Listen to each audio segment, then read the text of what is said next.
Hey guys, tonight we're stepping away from the epic battles and dramatic feuds you usually hear about when it comes to the Greek gods.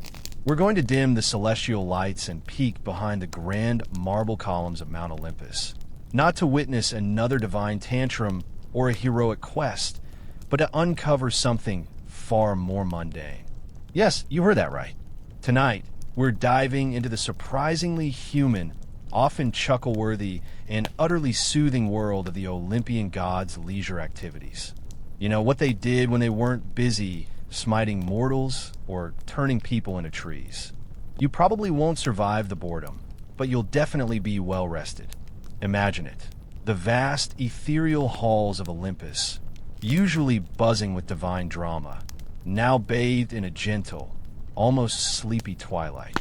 You float effortlessly through the clouds, past shimmering gold and polished ivory, until you find yourself in a quiet corner where even the usually boisterous deities have settled down for a bit of downtime. You can almost hear the soft rustle of silken robes, the distant murmur of gentle conversation, perhaps even the faint, rhythmic clang of a divine knitting needle. We're going to explore the little, often overlooked details of their daily lives, the things that made them, in their own way, just a little bit like us. Because even gods, it turns out, need to unwind. So, before you get comfortable, take a moment to like the video and subscribe, but only if you genuinely enjoy what I do here. And if you're feeling up to it, drop your location and local time in the comments. It's always fascinating to see where everyone is drifting off from. Now, dim the lights, maybe turn on a fan for that soft background hum, and let's ease into tonight's journey together. You're drifting gently now through the shimmering mists that shroud the peaks of Mount Olympus, the kind of mist that feels less like fog and more like a soft, comforting blanket. The air, usually thick with the crackle of divine energy and the scent of ambrosia, now carries a faint, almost imperceptible whisper of quiet contentment. You realize, as you float deeper into this celestial sanctuary, that the grand narratives we've been fed, the heroic deeds, the dramatic interventions, the endless cycles of wrath and retribution are just one facet of the Olympian existence. There's an entire universe of quieter moments, of hobbies and habits that often go untold. And it's these very moments we're going to gently unfurl for you tonight. Consider the sheer weight of being a god, the endless petitions from mortals, the constant squabbles amongst themselves, the never-ending parade of prophecies and destinies to manage. It's enough to make even an immortal crave a little downtime. And so they did.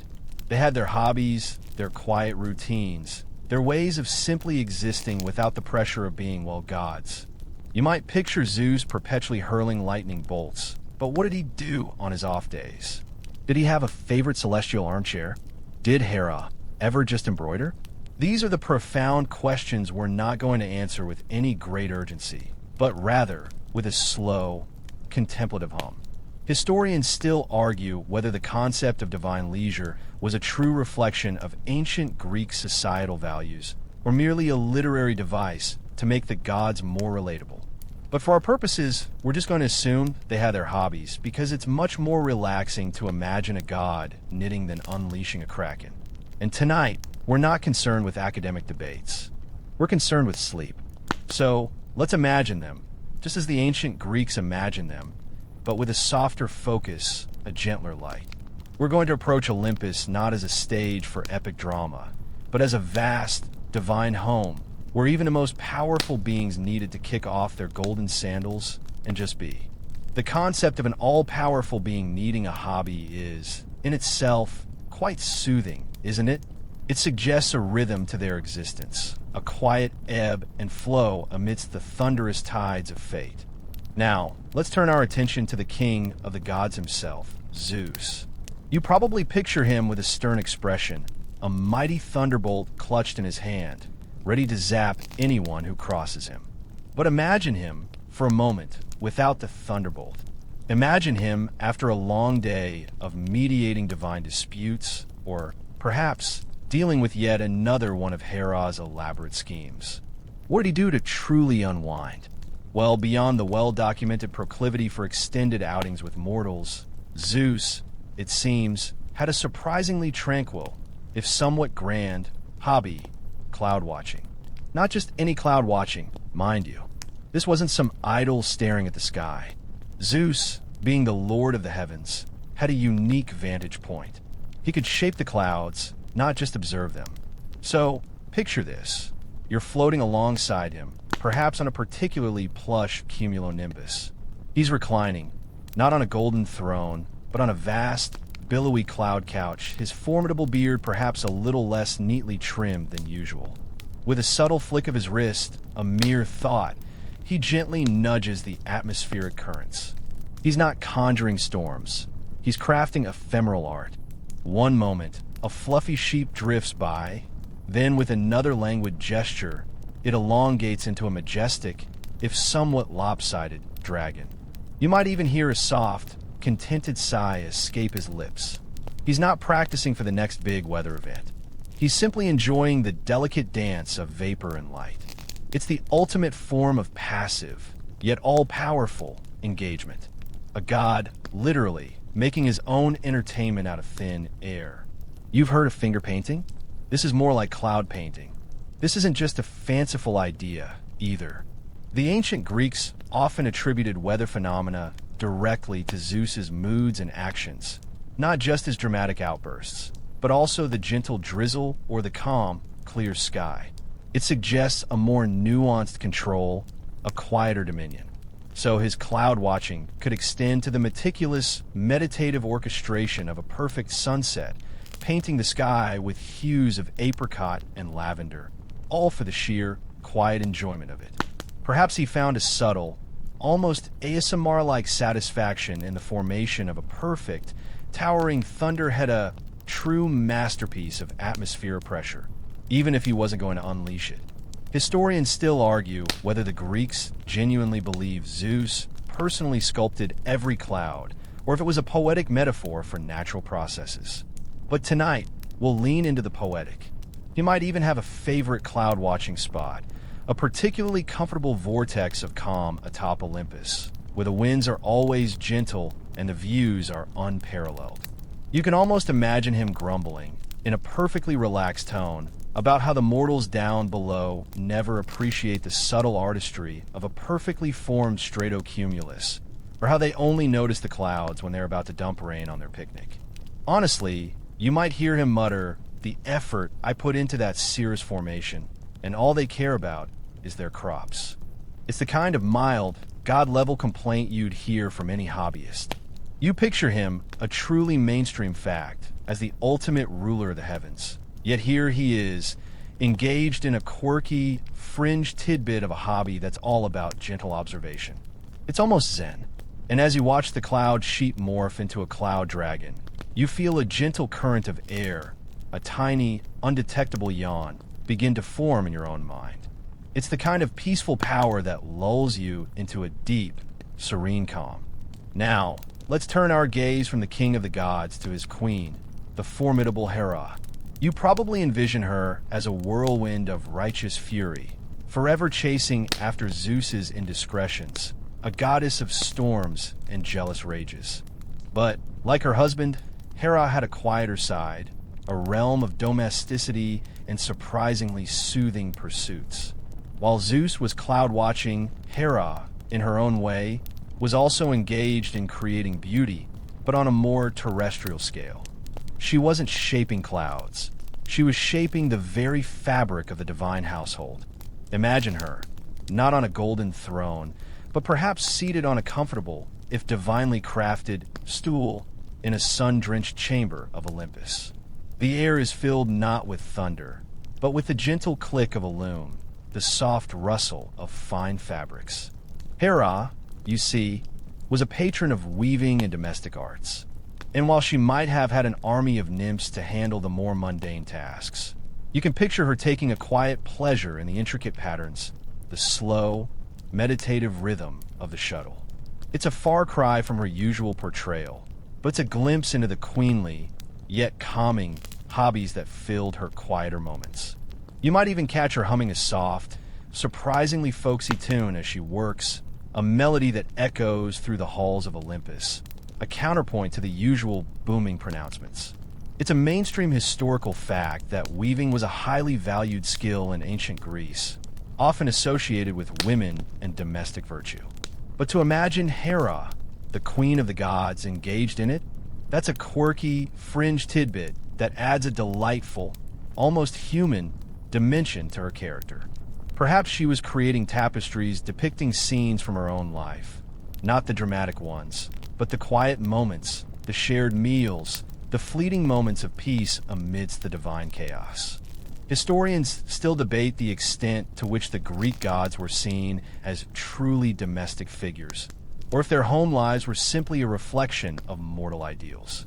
But tonight, we'll imagine Hera taking pride in her craft, perhaps even a little competitive with Athena, the goddess of more intellectual pursuits, about whose weaving was superior.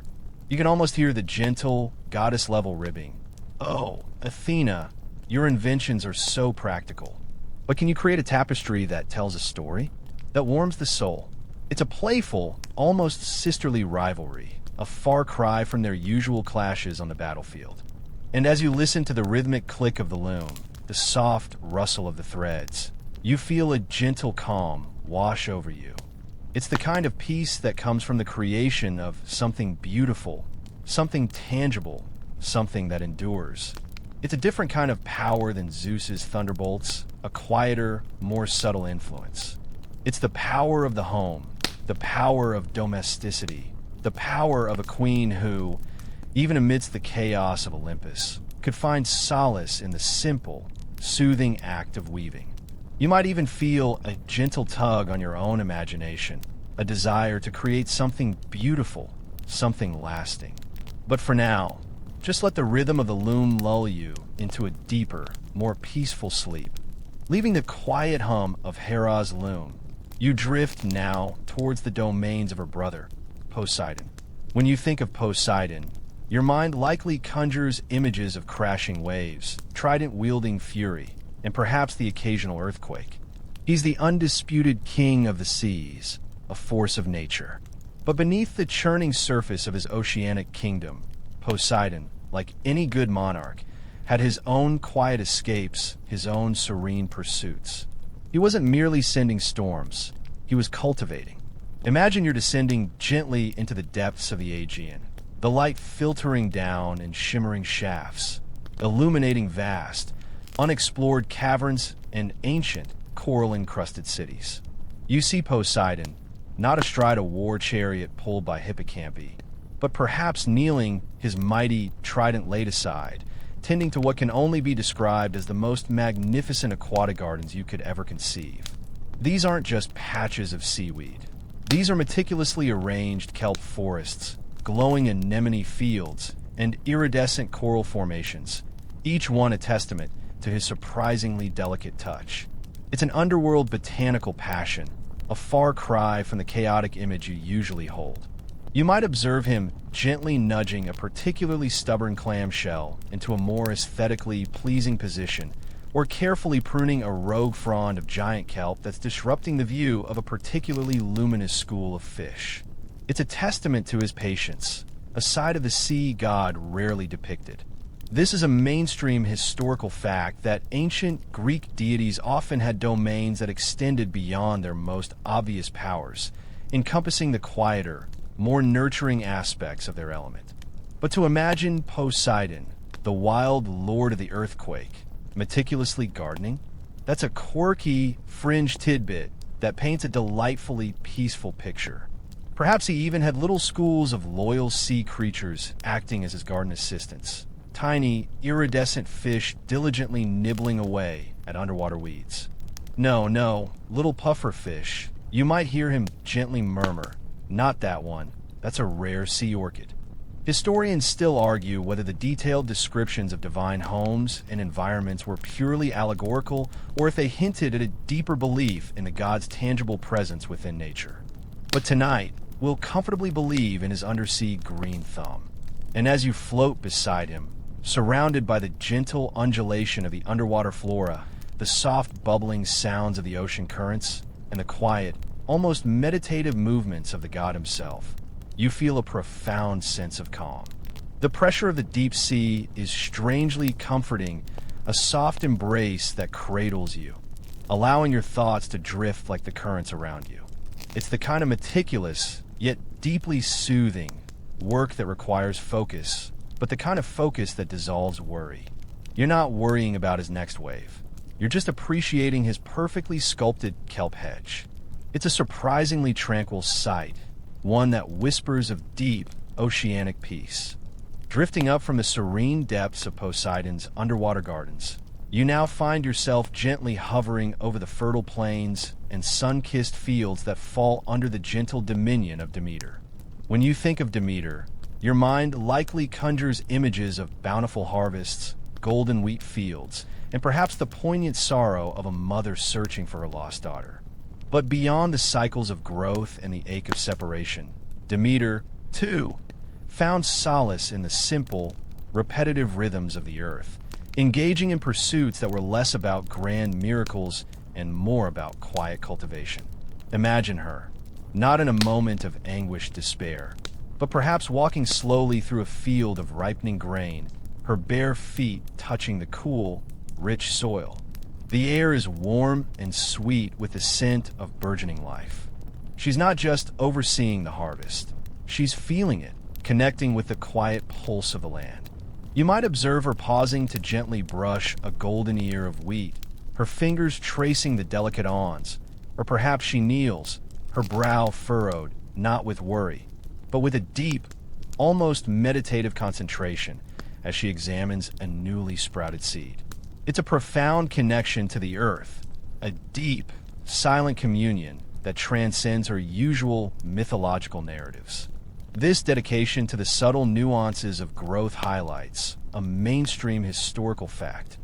Agriculture was the backbone of ancient Greek society, and the rhythm of the seasons dictated much of daily life. Demeter's quiet engagement with the earth reflects this fundamental reliance. But to imagine her finding deep, almost personal satisfaction in the mundane act of soil inspection or the gentle hum of a thriving field. That's a quirky, fringe tidbit that humanizes the powerful goddess of the harvest. You can almost picture her with a wry, knowing smile, whispering encouragement to a hesitant sprout, or offering a gentle rebuke to a stubborn weed, like a proud gardener tending to her most precious blooms. "Come on now, little one." You might hear her murmur, stretched towards the sun. "You have so much life to give." Historians still argue whether the personification of natural cycles through deities like Demeter was a literal belief in divine intervention in every crop, or a sophisticated way to understand and respect the forces of nature. But tonight, we will simply bask in the comforting thought of a goddess who finds tranquility in the slow, inevitable processes of life. You can almost hear the soft rustle of leaves, the gentle buzz of contented bees, and the distant, rhythmic chirping of crickets.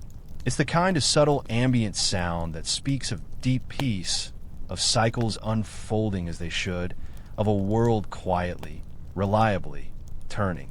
And as you feel the invisible warmth of the sun on your skin and the comforting imaginary scent of fresh earth and growing things, you feel yourself sinking deeper into a profound and dreamless sleep. It's the kind of peace that only comes from knowing that, beneath all the grand narratives, life simply continues to grow, nurtured by a gentle, watchful hand. From the tranquil fields of Demeter, your gentle journey now carries you to the gleaming, intellectual realms of Athena. When you conjure an image of Athena, it's often of a fierce warrior goddess, clad in armor, spear in hand, leading armies or dispensing shrewd advice. But beneath the polished aegis and the helmet, Athena, the goddess of wisdom and strategic warfare, also possessed a deeply contemplative and artistic side, one that found expression in quiet, intellectual crafts and ingenious, calming inventions. Imagine her, not on a battlefield, but in a vast, sunlit workshop on Olympus, perhaps adorned with scrolls and intricate models. The air is not filled with the clash of swords, but with the gentle scratch of stylus on wax tablet, the soft whir of a small, divine mechanism, or the delicate clink of fine tools. Athena, you see, was not only the patron of weaving, as we touched on briefly with her, but also of pottery, carpentry, and even shipbuilding. Her involvement, however, was less about brute force and more about the elegant application of intellect and design. She wasn't merely building.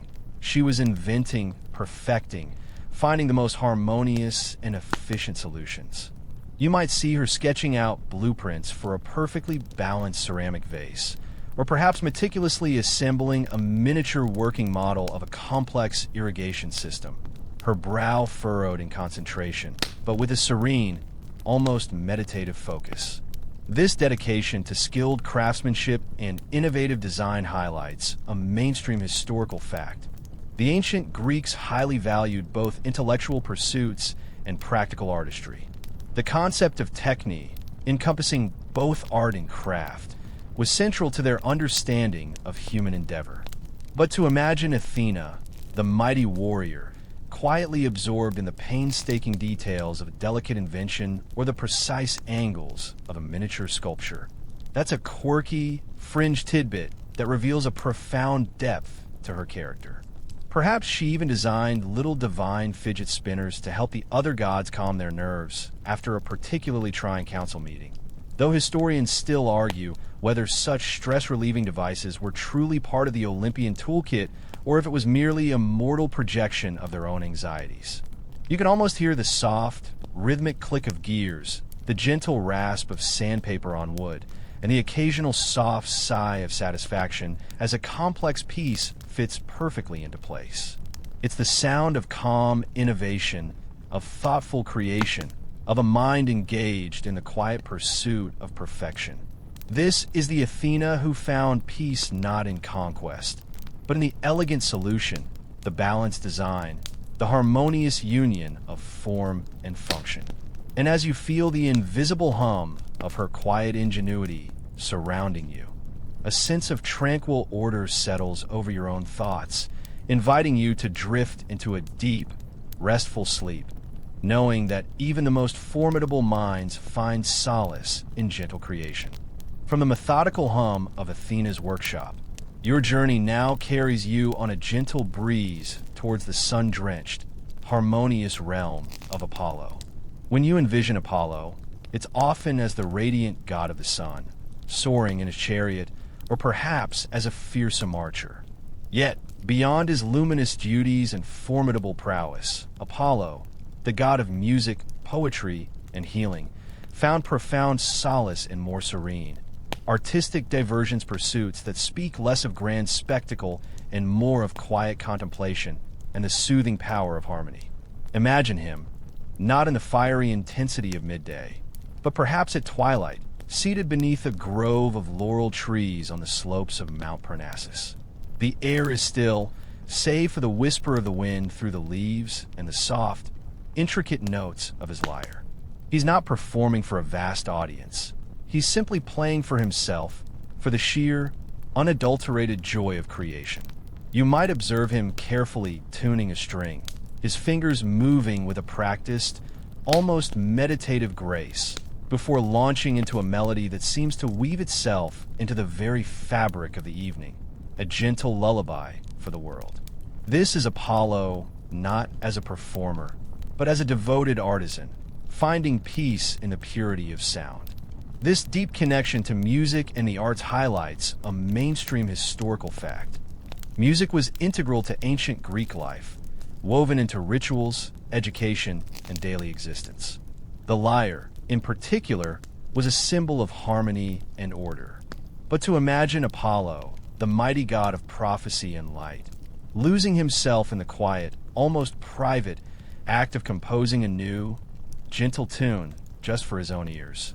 That's a quirky, fringe tidbit that offers a truly calming perspective on his divine life. Perhaps he even tried experimenting with different scales, perhaps creating the very first form of ambient music designed specifically for relaxation. This one, you might almost hear him use, is purely for drifting. No heroic deeds, no epic battles, just gentle notes. Historians still argue whether the Muses, Apollo's companions and inspirations, were actual divine beings or metaphorical representations of artistic inspiration. But tonight, we'll imagine them silently present, nodding gently in approval as Apollo weaves his melodic magic. You can almost feel the vibrations of the strings, the subtle resonance in the air, the gentle current of pure, unadulterated beauty washing over you. It's the kind of sound that doesn't demand attention, but rather invites peaceful absorption, allowing your own thoughts to unfurl and soften, dissolving into the harmonious embrace of Apollo's quiet artistry. And as the gentle, calming notes fill the celestial air, you feel yourself drifting peacefully into the quiet, harmonious slumber that only true serenity can bring. As the last, soothing notes of Apollo's lyre gently fade, your ethereal journey now guides you towards the hushed, verdant forests, the domain of Artemis. When you picture Artemis, the goddess of the hunt, you often see her striding through wildlands with bow and arrow, fierce and independent. But beyond her powerful, active role, Artemis found a deep and abiding peace in the quietude of nature, her solitude in the wilderness being less about pursuit and more about tranquil communion with the natural world.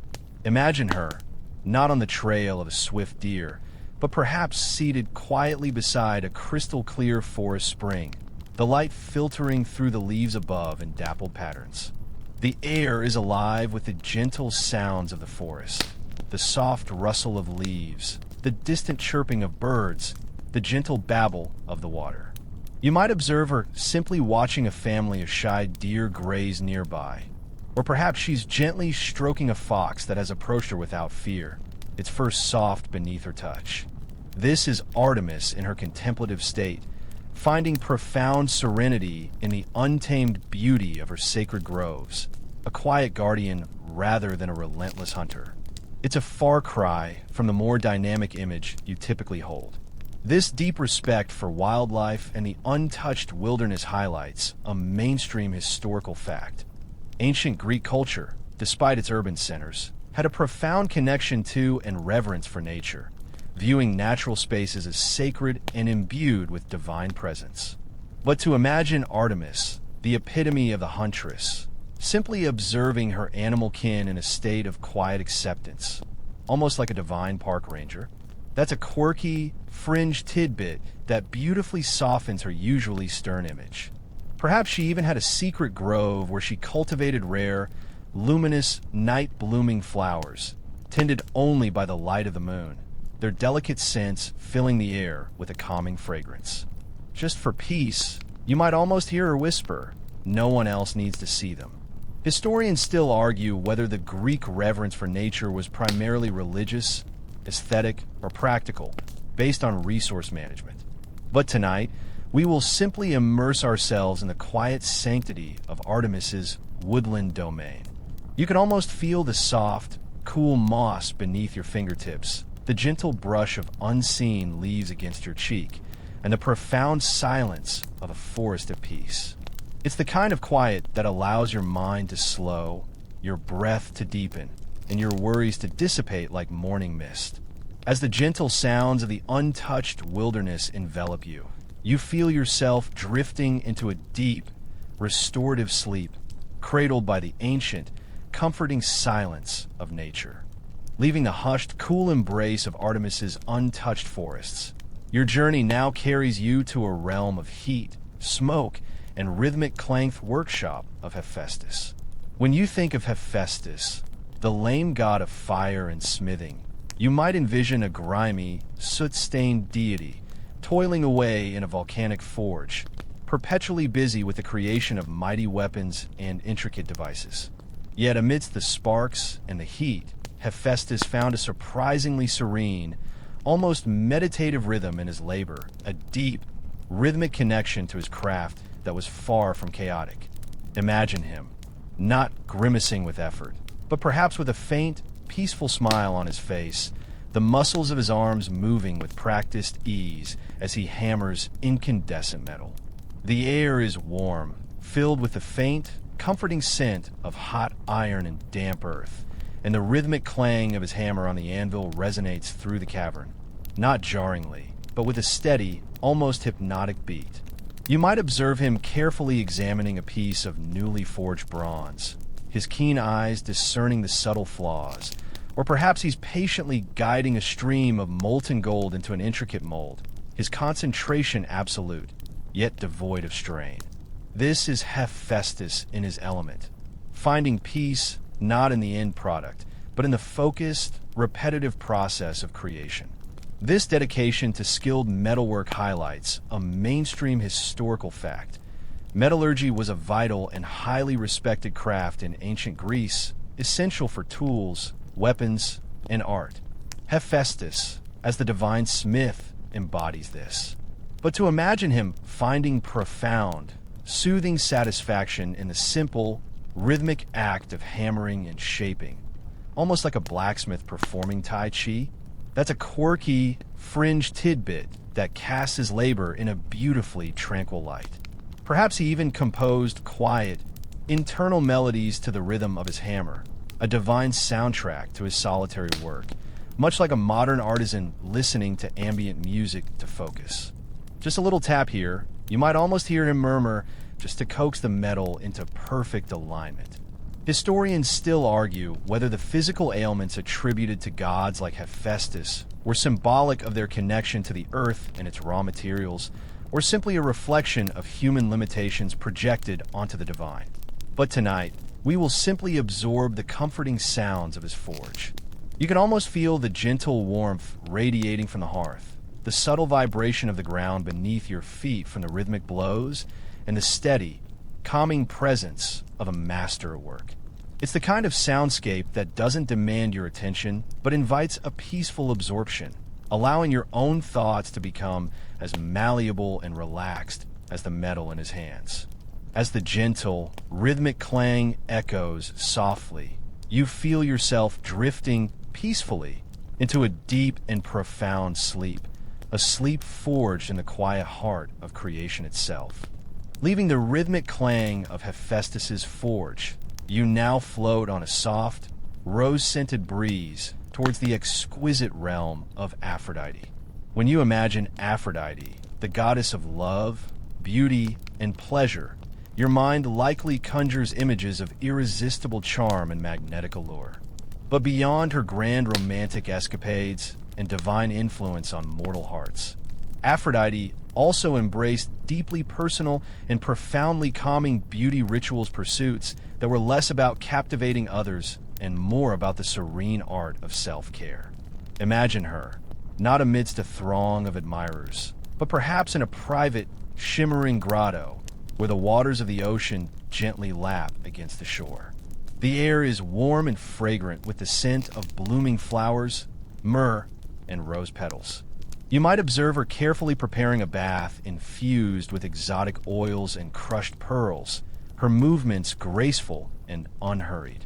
Or perhaps she's meticulously arranging her divine hair, adorning it not with weighty jewels, but with delicate, freshly picked blossoms, each petal a testament to her quiet appreciation for natural beauty.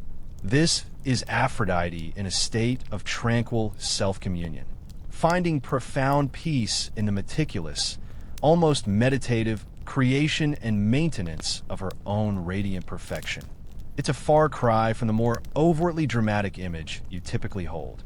This dedication to personal grooming and aesthetic refinement highlights a mainstream historical fact. Self-care and beauty rituals were significant aspects of daily life in ancient Greece, extending beyond mere vanity to encompass hygiene, social presentation, and even a form of personal art. But to imagine Aphrodite, the goddess of irresistible allure, engaging in these practices not as a means to an end, but as an end in itself, a quiet, contemplative joy. That's a quirky, fringe tidbit that beautifully grounds her divine existence. Perhaps she even had a secret recipe for a moonlit facial mask made from distilled starlight and the dew from sacred rose gardens, applied with the utmost serenity. Just a touch more starlight, you might almost hear her whisper, for that truly celestial glow. Historians still argue whether the elaborate beauty regimens described in ancient texts were truly practiced by the majority or primarily by the elite, or if they were often exaggerated for literary effect. But tonight, we will simply bask in the comforting thought of a goddess who finds profound solace in the quiet indulgence of self-nurturing. You can almost feel the gentle warmth of the water, the delicate fragrance of the blooms, and the profound sense of peace that comes from tending to oneself with deliberate care. It's the kind of soothing atmosphere that invites relaxation, allowing your worries to dissolve like bath salts in warm water.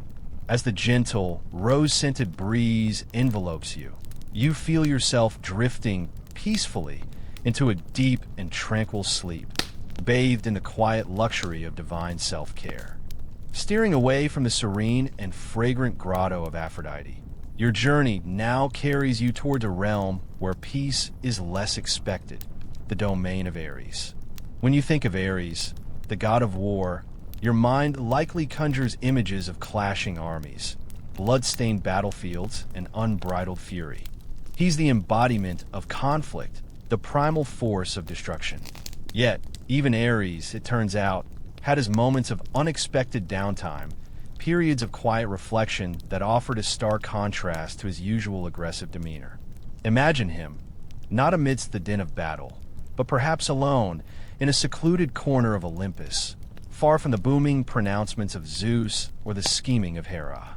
The air, usually thick with the scent of ozone and triumph, now carries a faint, earthy aroma, perhaps of leather and polished metal, but without the scent of fresh conflict.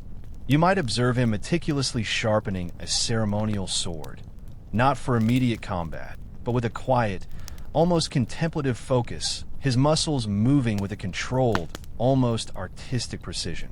Or perhaps he's polishing his helmet, lost in the shimmering reflections, his thoughts far from the fray. This is Ares in a surprisingly calm state, finding a peculiar form of peace in the precise, repetitive maintenance of his tools, a quiet ritual that prepares him not just for war, but also for quietude. This meticulous attention to weaponry, even when not in active use, highlights a mainstream historical fact. Ancient Greek warriors placed immense value on their arms and armor, viewing them not just as tools, but as extensions of their identity and skill. But to imagine Ares, the personification of savage warfare, finding a meditative calm in such an act, that's a quirky, fringe tidbit that humanizes him in a most unexpected way. Perhaps he even arranged his vast collection of shields and spears into aesthetically pleasing patterns, a subtle, unspoken form of divine interior design. A little more symmetry here. You might almost hear him murmur, adjusting a shield just so. It's about balance, you know? Historians still argue whether the less aggressive traits attributed to certain war deities in some ancient cultures were genuine aspects of their worship or simply an attempt to rationalize the multifaceted nature of conflict. But tonight, we will simply embrace the soothing thought of even the god of war finding moments of quiet equilibrium. You can almost feel the smooth, cool metal beneath your own fingers, the gentle rasp of a whetstone, and the profound silence that comes from solitary concentration. It's the kind of quiet that allows your own thoughts to settle, your own inner battles to subside, as you witness even discord finding its own peculiar harmony. As the gentle, rhythmic sounds of his quiet preparations echo softly, you feel yourself drifting peacefully into a deep and unworried sleep, knowing that even the most chaotic forces find their moments of stillness. Moving on from the surprisingly quiet solitude of Ares, your gentle journey now takes you to the swift, often unseen, presence of Hermes. When you think of Hermes, the messenger of the gods, your mind likely conjures images of winged sandals, lightning-fast deliveries, and perhaps a mischievous smirk. He's the god of commerce, travelers, and trickery, perpetually in motion. Yet, even Hermes, with his boundless energy, found moments for more intricate, nimble-fingered hobbies pursuits that required focus and dexterity, but in a calming, almost playful way. Imagine him, not soaring across the skies, but perhaps perched on a cloud or leaning against a particularly comfortable ancient oak tree, his caduceus laid aside. The air, usually filled with the rush of wind from his travels, now holds a faint, almost imperceptible hum of quiet industry. You might observe him meticulously tying an impossibly complex knot, not for practical purposes, but for the sheer challenge and satisfaction of it. Or perhaps he's deftly carving a tiny, intricate figurine from a piece of ambrosial wood, his fingers moving with astounding speed and precision, yet with a fluidity that suggests profound relaxation. This is Hermes engaging in fine motor skill pastimes, finding a peculiar, soothing joy in the subtle art of creation. It's a far cry from his usual bustling image. This mastery of intricate tasks and his association with invention highlights a mainstream historical fact. Hermes was credited with inventing many things, from the lyre, which he later gave to Apollo, remember that, to the alphabet and even the athletic contest. This reflects a deep Greek appreciation for ingenuity and skill. But to imagine Hermes, the eternally busy messenger, quietly absorbed in a hobby that demands such focused, almost meditative hand-eye coordination, that's a quirky, fringe tidbit that beautifully showcases his less celebrated, more contemplative side. Perhaps he even perfected the art of celestial origami, folding shimmering constellations into tiny, ephemeral shapes. Just a little fold here, you might almost hear him murmur, and look, a tiny Pegasus ready to fly nowhere in particular. Historians still argue whether the varied inventions attributed to Hermes were a result of his trickster nature, implying a playful disregard for rules, or a recognition of human adaptability and ingenuity. But tonight, we will simply revel in the comforting image of his nimble hands at work. You can almost feel the smooth, cool surface of the wood, the subtle tension of the knot, and the profound silence that comes from complete, absorbed concentration. It's the kind of quiet that allows your own thoughts to unravel and settle, your own restless energy to find a peaceful release. As the gentle, almost imperceptible movements of his hands continue, you feel yourself drifting peacefully into a deep and quiet sleep, knowing that even the fastest minds find solace in slow, precise movements. Leaving the quiet craftsmanship of Hermes, your gentle descent now leads you to the lush, vine-strewn landscapes that fall under the joyful, yet sometimes boisterous, influence of Dionysus. When you think of Dionysus, the god of wine, revelry, and ecstasy, your mind likely conjures images of wild feasts, ecstatic dances, and uninhibited celebration. He's often seen as the embodiment of joyous abandon. Yet, even Dionysus, amidst his spirited festivals, found moments for more contemplative and serene engagements with his domain pursuits that were less about wild excess and more about the quiet appreciation of nature's bounty. Imagine him, not at the head of a frenzied procession, but perhaps seated peacefully in a sun-dappled vineyard, a single cluster of ripe grapes held delicately in his hand. The air, usually filled with the sounds of pipes and drums, now carries only the gentle rustle of leaves, the soft buzz of contented bees, and the faint, sweet scent of fermenting fruit. You might observe him carefully examining a vine, his fingers tracing the intricate patterns of its tendrils, or perhaps he's simply sipping from a cup of wine, his eyes half closed in a state of profound, almost meditative enjoyment. This is Dionysus in a moment of quiet, vinous contemplation, finding deep satisfaction in the slow, natural processes that yield his divine beverage. It's a far cry from a more riotous image you typically hold. This deep connection to viticulture and the transformative power of nature highlights a mainstream historical fact. Wine was central to ancient Greek social and religious life, often associated with both celebration and profound introspection. But to imagine Dionysus, the very spirit of revelry, engaging in such a subdued, almost scholarly appreciation of the grape, that's a quirky, fringe tidbit that reveals a surprisingly grounded aspect of his character. Perhaps he even had a secret, quiet nook in his vineyard where he practiced the art of perfectly aged, sleepy wine, blended specifically to induce a calm, dreamless state. Just a hint of nightshade, perhaps. You might almost hear him murmur, to ensure truly blissful oblivion. Historians still argue whether the ecstatic elements of Dionysian worship were truly about losing control or a structured way to experience a profound spiritual connection. But tonight, we will simply bask in the comforting thought of a deity who finds peace in the slow, patient unfolding of natural processes. You can almost feel the gentle warmth of the sun on the vines, the faint, sweet perfume of the grapes, and the profound silence that comes from deep, quiet appreciation. It's the kind of quiet that allows your own thoughts to mellow and settle, your own inner anxieties to soften like overripe fruit. As the gentle, subtle aroma of the vineyard envelopes you, you feel yourself drifting peacefully into a deep and tranquil sleep, knowing that even the most exuberant spirits find solace in stillness. From the gently perfumed vineyards of Dionysus, your quiet journey now guides you to the very heart of Olympus, to the sacred hearth where Hestia resides. When you think of Hestia, the goddess of the hearth, home, and domesticity, your mind might not conjure a vivid image at all. She is often overlooked, overshadowed by her more dramatic Olympian siblings. Yet, it is precisely in her quiet steadfastness that Hestia found her profound peace, her very existence a testament to the soothing power of perpetual calm.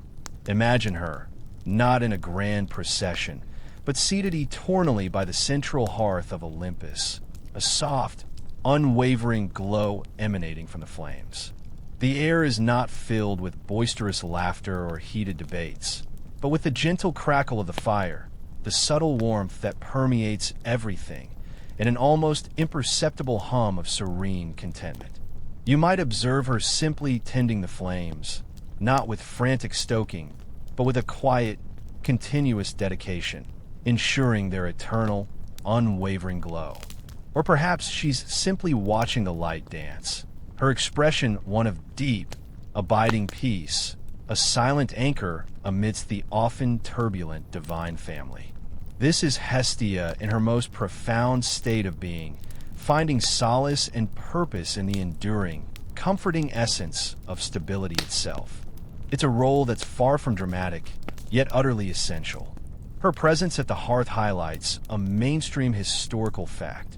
The hearth was the symbolic and practical center of every ancient Greek home, representing warmth, hospitality, and communal well-being. Hestia embodied this crucial aspect of daily life. But to imagine her finding her entire divine existence defined by this quiet, continuous, almost meditative role, that's a quirky, fringe tidbit that elevates her seemingly passive nature into one of immense, unshakable power, the power of stillness in a chaotic world. Perhaps she even developed an internal, gentle rhythm that mirrored the steady flicker of the flames, a divine form of silent meditation that allowed her to absorb and transmute all the divine energy around her into pure, unadulterated peace. Just keep breathing, little flame. You might almost hear her whisper, just keep glowing. Historians still argue whether Hestia's relatively less prominent role in mythology compared to other Olympians reflects a societal undervaluation of domesticity, or if it signifies her foundational, unflashy importance that needed no grand narratives. But tonight, we will simply bathe in the comforting warmth of her presence. You can almost feel the gentle heat on your skin, the subtle scent of wood smoke, and the profound silence that comes from being utterly centered and still. It's the kind of quiet that allows your own thoughts to come to rest, your own anxieties to be gently warmed away. As the steady, soft glow of the Olympian hearth envelopes you, you feel yourself drifting peacefully into a deep and profound sleep, cradled by the eternal, unwavering calm of Hestia's unwavering presence.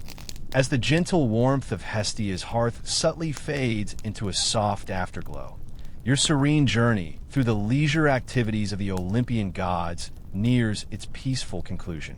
We've drifted from Zeus's cloud painting to Hera's quiet weaving, from Poseidon's undersea gardens to Demeter's earthy rhythms, and through the intellectual crafts of Athena, the harmonious melodies of Apollo, and the tranquil wildness of Artemis. We even peeked into Hephaestus's rhythmic forge, Aphrodite's calming beauty rituals, Ares' surprising moments of stillness, Hermes' nimble finger hobbies, and Dionysus' vinous contemplation, all culminating in the enduring calm of Hestia. You realize now that these powerful, often volatile, beings were not just figures of grand myth and epic drama. They were also, in their own divine ways, seeking moments of quiet, of routine, of gentle absorption. They had their preferred ways to unwind, to recharge, to simply exist without the immense pressure of their godly duties. It's a testament to the universal need for respite, even for the immortals. These weren't grand spectacles. They were the subtle hum of a divine life lived in quieter moments, moments that often went unrecorded in the thunderous sagas of heroes and monsters. The ancient Greeks, in their wisdom, imbued their gods with human traits, not just the flaws and passions, but also the quieter, more contemplative aspects of existence. Historians still argue whether the anthropomorphism of the gods served primarily to make them relatable or to simplify complex natural phenomena. But for tonight, we embrace the relatability. You can almost feel the last vestiges of Olympian energy dissipating around you, replaced by a profound stillness. The soft, ambient sounds, the gentle crackle of a distant celestial hearth, the faint whisper of a celestial breeze, the almost imperceptible thrum of a contented divine mind are now the only companions in this peaceful transition. You're no longer merely observing. You are becoming part of the quietude. As your awareness softens, you find your own thoughts settling, drifting like the last wisps of an evening cloud. The vibrant details of Zeus's cloud art or Aphrodite's fragrant baths begin to blur, melting into a gentle, soothing haze. The weight of your own day, of your own thoughts, is easing, releasing its hold. You are sinking deeper now, surrounded by the comforting silence that follows a long and peaceful story. The world of myths and gods is receding, leaving behind only the gentle echo of tranquility.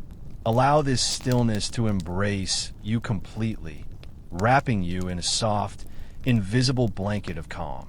Feel the lightness of your own breath, the slow, rhythmic beat of your heart. There's nowhere to go, nothing to do, just this profound, gentle quiet. The images of the Olympian gods, once so vivid, are now merely whispers on the edge of your consciousness, soft suggestions of ancient peace.